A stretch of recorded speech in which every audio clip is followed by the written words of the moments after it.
Big match, এবং সেই ম্যাচটা আরো একবার ফকল্যান্ড যুদ্ধকে নতুন করে আবার সামনে আনার জন্য যেন অপেক্ষায় রেখেছে। আর্জেন্টিনা যদি আজকের ম্যাচে জিতে যায়, অপর ম্যাচে নরওয়েকে যদি ইংল্যান্ড হারিয়ে দেয়, তাহলে সেমিফাইনালে মুখোমুখি হবে ইংল্যান্ড আর্জেন্টিনা।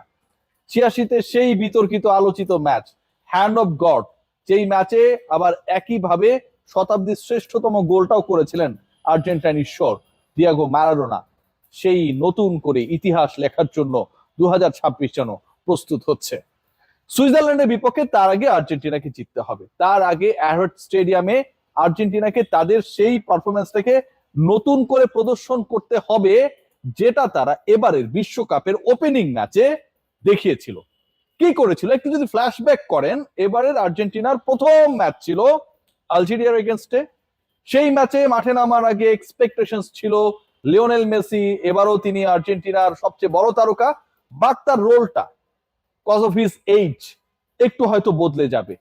তিনি গোল করাবেন লাউটারো আলভারেজকে দিয়ে, মিডফিল্ড কন্ট্রোল করবেন, সোর্সেস হিসেবে কাজ করবেন।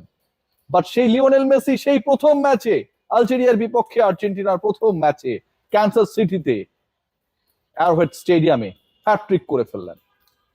বিশ্বকাপে আর্জেন্টিনা সেই ম্যাচে নামার আগে আরো কয়েকটা ম্যাচ হয়ে গিয়েছিল, সবলরা দুর্বলদের এগেনস্টে নেমেছিল, ধাক্কা খেয়েছিল, ড্র হয়েছিল, পয়েন্ট হারিয়েছিল, অনেক ঘটনা ঘটলেও কোনো হ্যাটট্রিক হয় নাই। ফুটবল ঈশ্বর লিখে রাখলেন যে এবারের বিশ্বকাপের প্রথম হ্যাটট্রিকটা হবে শেষ বিশ্বকাপ খেলতে নামা লিওনেল মেসির বা পায়ের জাদুতে, এবং সেটাই হলো। সেটা হলো কোথায়? এই ক্যান্সাস সিটির অ্যারোহেড স্টেডিয়ামে, যেখানটায় সুইজারল্যান্ডের বিপক্ষে খেলতে নামবে Argentina. They are do or die match. এই ম্যাচে জয় পেলে সেমিফাইনাল, আরো একবার ফকল্যান্ড যুদ্ধ মার্কিন যুক্তরাষ্ট্রের পটভূমিতে প্ল্যাটফর্মে রচিত হবে।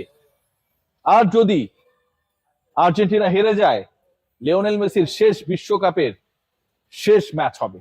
Let's see what happen. তবে তার আগে তো অনেক বেশি ইন্সপায়ার এই দলটা, তার আগে অনেক বেশি পরিসংখ্যান তাদের পক্ষে, তার আগে অনেক বেশি উদ্বুদ্ধ হয়ে আর্জেন্টিনা এই ম্যাচে নামবে। প্রথম কারণ যেটা, সেটা হচ্ছে এই দুই দলের মধ্যে 7 ম্যাচে খেলা হয়েছিল এর আগে previously. The first match they played, সেটা হচ্ছে 1966-তে সম্ভবত। 66-র সেই ম্যাচে 2-0 গোলে আর্জেন্টিনা জিতেছিল। লাস্ট ম্যাচ খেলেছিল 2014-তে, এবং 2014-র সেই ব্রাজিল ওয়ার্ল্ড কাপে আর্জেন্টিনার জয় সুইজারল্যান্ডে গেছে এগেইন। 7 ম্যাচের পরিসংখ্যানে 5 বার জিতেছে আর্জেন্টিনা, 2টা ম্যাচ ড্র হয়েছে। সুইজারল্যান্ড কখনো আর্জেন্টিনাকে হারাতে পারে নাই, যেমনটা ব্রাজিল কখনো নরওয়েকে হারাতে পারে নাই। সো এই যে ইতিহাস, সেটা আর্জেন্টিনার এই ম্যাচে নামার আগে সেকেন্ড ইন্সপিরেশন। ফার্স্ট ইন্সপিরেশন কি, প্রথম অনুপ্রেরণা কি? প্রথম অনুপ্রেরণা হয়েছে আর্জেন্টিনা গ্রুপ পর্বে 3 ম্যাচ খেলেছে, তারপর রাউন্ড অফ 32 ম্যাচ খেলেছে, রাউন্ড অফ 16 ম্যাচ খেলেছে, টোটাল 5টা ম্যাচ খেলেছে।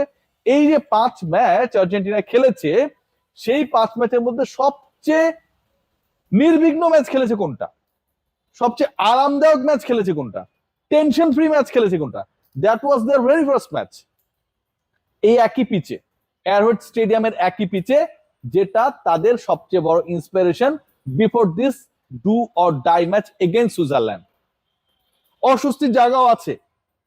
এই ম্যাচ এই বিশ্বকাপের সবচেয়ে বড় ক্যারেক্টার হয়ে যাওয়া, এমবাপ্পে, মেসি, নেইমার, কিংবা যারা রয়েছে, হ্যারি কেইনের কথা বলতে পারেন, হল্যান্ডের কথা বলতে পারেন, সবার থেকেই সবচেয়ে বড় ক্যারেক্টার কে? The one and only Gianni Infantino. FIFA বসের দেশের বিপক্ষে আর্জেন্টিনা খেলতে নামবে, বস কোন দিকে যাবে? আর্জেন্টিনা জিতলে বলা হবে যে শালা রাজাকার, নিজের দেশ ছেড়ে এবার সে আর্জেন্টিনার পক্ষে গেছে। সুইজারল্যান্ড জিতলে এটা কি বলা হবে যে ফিফা বস তার প্রভাব খাটিয়ে আর্জেন্টিনাকে হারিয়ে সুইসদের জিতিয়েছে? যেটাই হোক না কেন, লিওনেল মেসির দল কিন্তু আসলে টেনশনে রয়েছে। এবং টেনশনের কারণটা কোথায়? টেনশনের কারণ যেটা, সেটা হচ্ছে দেখুন, আর্জেন্টিনা 5টা ম্যাচ খেলেছে, আমি যে হিসাবটা দিলাম, এবং ওই 5 ম্যাচের মধ্যে তারা প্রত্যেকটা ম্যাচই জিতেছে।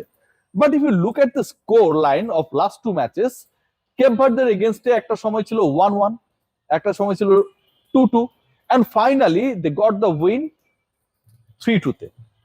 কেপ ভার্দের এগেইনস্টে আপনি যখন 3-2-এ জিতবেন, এবং এক্সপেক্ট করা হচ্ছিল যে আর্জেন্টিনার উইনিং মার্জিনটা আরো বড় হবে, যারা রেগুলার স্কোরার তারা গোল পাবেন, এই ঘটনাটা যখন ঘটলো না, আলভারেজরা আরো একবার, মার্টিনেজরা আরো একবার তাদের রোল প্রপারলি প্লে করতে ব্যর্থ হলেন। যখন উসমান ডেম্বেলেরা গোল করছেন, এমবাপ্পেরা গোল করছেন, ওই জায়গাটায় ঠিক আলভারেজ এবং মার্টিনেজ তারা আর্জেন্টিনার হয়ে সেই রোলটা প্লে করতে ব্যর্থ হলেন।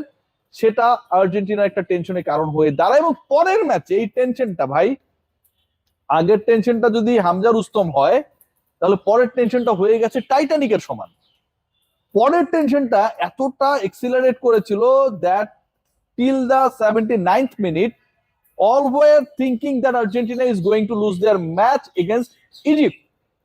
রাউন্ড অফ 16 থেকেই তাদের সকল স্বপ্ন শেষ। যখন সেটা মোটামুটি স্টাফ লিস্ট, ঠিক তখন লিওনেল মেসির 259 সেকেন্ডের সেই ম্যাজিক। প্রথমে তিনি গোল করালেন, আবার সেই ক্রিস্টিয়ান রোমেরো, তিনি আগের ম্যাচের লাস্ট গোলটা করেছিলেন, যদিও সেটাকে ওন গোল বলা হচ্ছে, পরের গোলটা তিনি করলেন। 4 মিনিটের মধ্যে আর্জেন্টিনা 4 মিনিট 29 সেকেন্ডের মধ্যে 2-0 পিছিয়ে থেকে 2-2 হয়ে গেল। ফাইনালি আরো এক গোল হলো, Argentina got the win. But যেভাবে আর্জেন্টিনা এই লাস্ট দুইটা ম্যাচ খেললেন এবং যেভাবে তাদের গোল করার দায়িত্ব যাদের, তারা গোল করতে ব্যর্থ হচ্ছেন, গোল ঠেকানোর দায়িত্ব যার বা যাদের, তারা ঠেকাতে ব্যর্থ হচ্ছেন, সেটা তো সবচেয়ে বড় টেনশন। আলভারেজ মার্টিনেজরা গোল পাচ্ছেন না, এমি মার্টিনেজ গোল ঠেকাতে পারছেন না। সবশেষ 3 ম্যাচে আর্জেন্টিনা 5টা গোল রিসিভ করেছে, ওয়াইল স্পেনের গোলকিপার লাস্ট ম্যাচে গোল খাবার আগ পর্যন্ত 650 মিনিট গোল রিসিভ করে নাই। তার মানে কতটা বাজে অবস্থা কিপিং এন্ড ডিফেন্সে, কতটা বাজে অবস্থা স্ট্রাইকিং এন্ডে, যেখানটা লিওনেল মেসি একলা 8টা গোল করেছেন, বাকিদের কোনো খবর নাই। সো এই ম্যাচে নামার আগে সুইজারল্যান্ড ডেফিনেটলি বেটার টিম দেন কেপ ভার্দে, দেন ইজিপ্ট। এটা তো অনেক বড় টেনশনের জায়গা। বাট একটা জায়গা বড় স্বস্তি, ওই যে একটা নাম আছে না, লিওনেল মেসি। মানে যখন কোনো কিছু হবে না, ঝামেলা হবে, মনে হবে যে এই ম্যাচটার রেজাল্ট এখানেই শেষ, আর্জেন্টিনা কামব্যাক করতে পারবে না, ঠিক তখন একটা জায়গায় যখন সবাই ফিল করতে পারে that a player use to play for this team, use to deliver his best for this team, and the player is Lionel Messi, তখন এই টেনশন গুলো দূরে চলে যায়। End of the day you have to remember the name of the winner, what is the score line and the margin, you never know. এটা কোনো issue করে না। সো ওই লিওনেল মেসির প্রেজেন্সটাই আমার কাছে মনে হয় আজকের ম্যাচের সবচেয়ে বড় ইম্পর্টেন্ট পার্ট।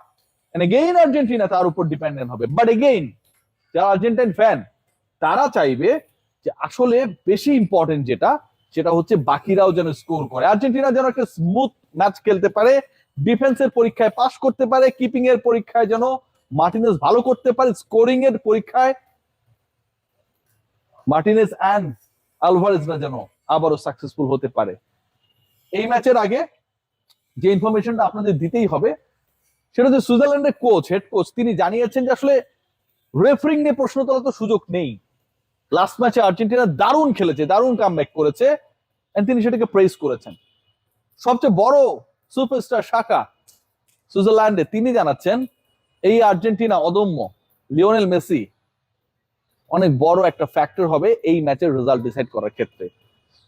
মেসিকে কেন্দ্র করে যেই টেনশন এবং একই সাথে আর্জেন্টিনাকে কেন্দ্র করে যে উন্মাদনা, যে আলোচনা, যে বিতর্ক, যে রোমাঞ্চ, সেটা কি আজকেই শেষ হয়ে যাবে, নাকি এই রোমাঞ্চকর যাত্রা, অভিযাত্রা আরো অনেক দূর পর্যন্ত যাবে? They are only 3 match away to be the champion again. সেই জায়গায় আর্জেন্টিনা কি পারবে নাকি পারবে না, this match will decide something from there. আর যদি আজকে আর্জেন্টিনা জেতে, নরওয়েকে ইংল্যান্ড হারিয়ে দেয়, 86 সেই বিশ্বকাপটা যেখানটায় শেষ হয়েছিল 2026-এ আবারও ইংল্যান্ড আর্জেন্টিনা তাদের ওই বিশ্বকাপ শেষের পরের আলোচনা, শেষের কবিতা নতুন করে লিখবে। ফকল্যান্ডের ইতিহাস নতুন করে রচিত হবে ফুটবল মাঠে, আমেরিকার বুকে।